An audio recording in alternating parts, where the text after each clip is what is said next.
Hello, I'm the Reverend Kent Doss. I've been researching some of the ways that adoption connects with Unitarian Universalist beliefs. I'm glad for this chance to share with you some of what I've learned so far.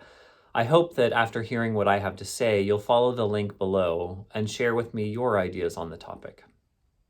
For the past few years, I've been working on a project that explores the way adoption of children relates to Unitarian Universalist theology.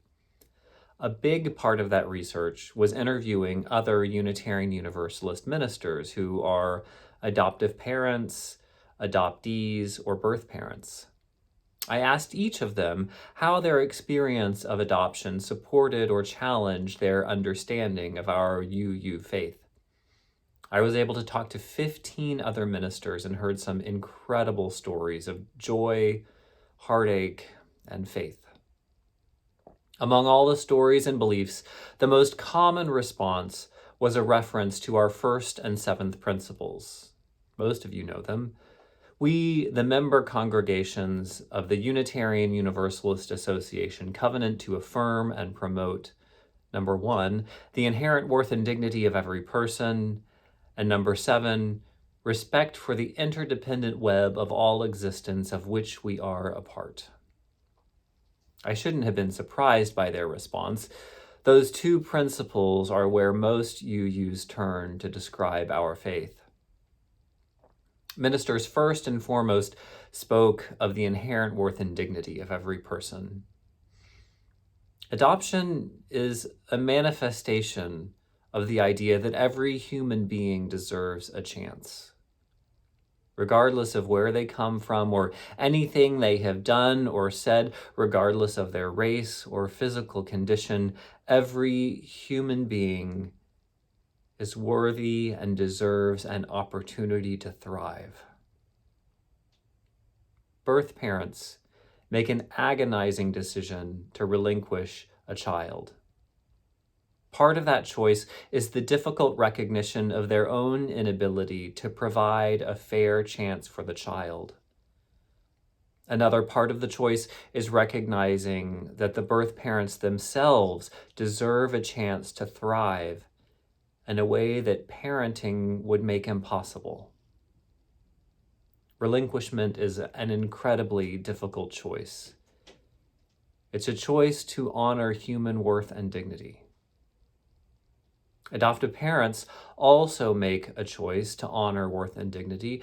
They cross all sorts of barriers, both real and perceived, to build a family.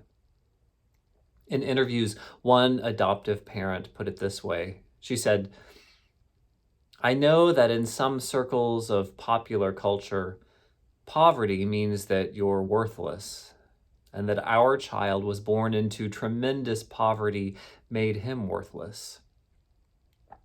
I feel so clear that there is nothing that makes you worthless. Nothing. There's nothing, certainly not poverty," she said. "For me, that's sort of the point of this, really. Recognizing worth and dignity in every child and every family." In generations past, and sometimes still today, people use the idea of being chosen to explain adoption. I imagine the idea of being chosen is an attempt to make the adoptee feel like they're unique and that the bond with their parent is special. But choosing one human being to adopt while leaving others behind, or the converse, having been chosen for some attribute over other potential adoptees, carries all sorts of complicated connotations. In interviews, one UU minister who is an adoptive parent put it this way. She said, "I have trouble with metaphors like 'we chose you,' because the flip side of that is somebody didn't choose you. The love has to be unconditional," she said. "I don't love you because I chose you and you are the best one. I love you because you're a child in my home." I want to repeat that because to me, it's one of the most beautiful descriptions of honoring inherent worth and dignity I have ever heard. I don't love you because I chose you and you were the best one. I love you because you're a child in my home. We covenant to affirm and promote the inherent worth and dignity of every person. Adoption isn't just about individuals, though. It's mostly about relationship. Adoption is a method of building families.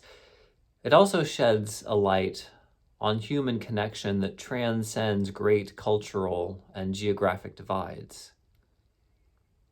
One of the ministers I spoke with came to see the interdependent web in a whole new way in the course of adoption.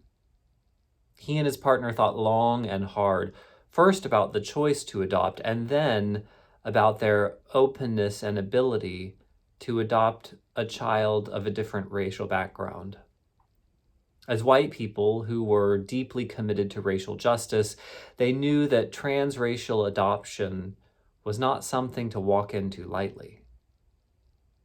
Finally, some African American members of the congregation this minister serves said that they would be glad to be present, to help cultivate a sense of Black cultural identity, and to deal with the really specific pieces of cultural difference, like hair texture. Through that conversation, they came to realize that they were, in fact, ready to adopt and parent an African American child. Theirs was an open adoption. All the members of both families got to know each other very well. In the interview, the minister spoke about a broader sense of family underneath the difference. Beyond one family being Black and the other family being white, they had socioeconomic, educational, geographical differences.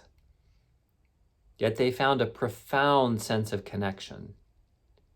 In the interview, the minister said, "All that stuff, and yet we feel that sense of oneness. Our child just happens to be the context that's brought us all together." I love that observation. Our child just happens to be the context that's brought us all together. It's as if to say that this unity, the web of relation, existed before the child came along. But their experience of adoption shed a light on a much deeper truth of their fundamental interdependence. Another adoptive parent talked about experiencing the interdependent web through an adoption across great distances. In this case, it was an international adoption of a child who was born into the midst of a civil war. The adoptive parent said, "He is most definitely my son, but I also feel like I am raising him for a greater goal, a greater purpose, a greater family, and that unity of somebody thousands of miles away gave birth to a child that I would ultimately raise." With a sense of wonder, she said, "We really are connected. We really are." Sometimes we think of interdependence as a reality that just is, regardless of what we do. A theologian named Mark Lewis talks about struggling with one another as the core aspect of being human. He thinks our network of connections is built over time as we struggle against one another and struggle against life together. In interviews, I heard plenty of stories of struggle. One story, though, highlighted the way struggling together weaves a beautiful web of connection. A minister who's an adoptee told me about the experience of caring for her first newborn child after a difficult labor. She was completely overwhelmed at home. Her husband's family lived nearby and offered to help. But this new mother wanted her own adopted mother to come help her. This adoptee minister said that it was one of the most tender experiences of her life. She knew her own adoptive mother never had the opportunity to care for a brand new infant. She said, having my mom, who was just as new to this as I was, that was a really great experience. I felt really blessed to be able to give her that with my kid.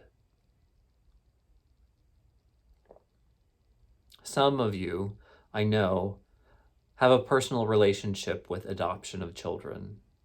I would love to hear what that experience how that experience has impacted your faith. Most of you, though, don't have an experience with adoption. The question I pose to you is, how have you seen the inherent worth and dignity of every person and the interdependent web of all existence manifest in your life?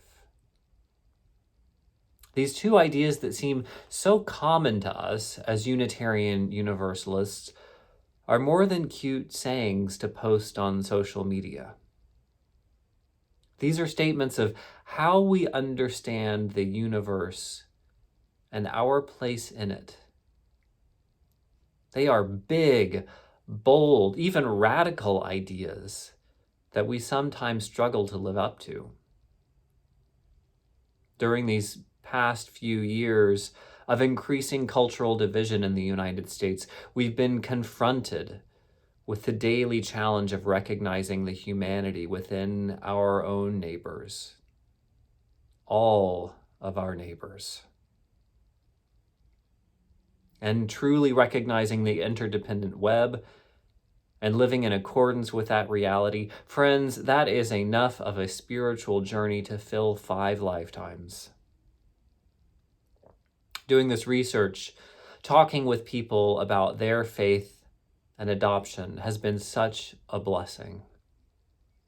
I've heard so many stories of how our core values are made so real and so concrete in people's lives. Adoption is just one of innumerable life experiences that can shape a person's faith. We've all experienced the awe of creation. We've been blessed with life-changing relationships. We've grieved losses and found within our own hearts a trove of mysteries. So I invite you to give some substance to these ideas that we espouse. To make your faith a little more real, I invite you to remember some of the ways you have experienced the inherent worth and dignity of every person. Where have you seen, felt, and deeply known the interdependent web? The more we recognize these truths in the world in concrete ways, the better prepared we will be to live up to the challenges they present. Amen.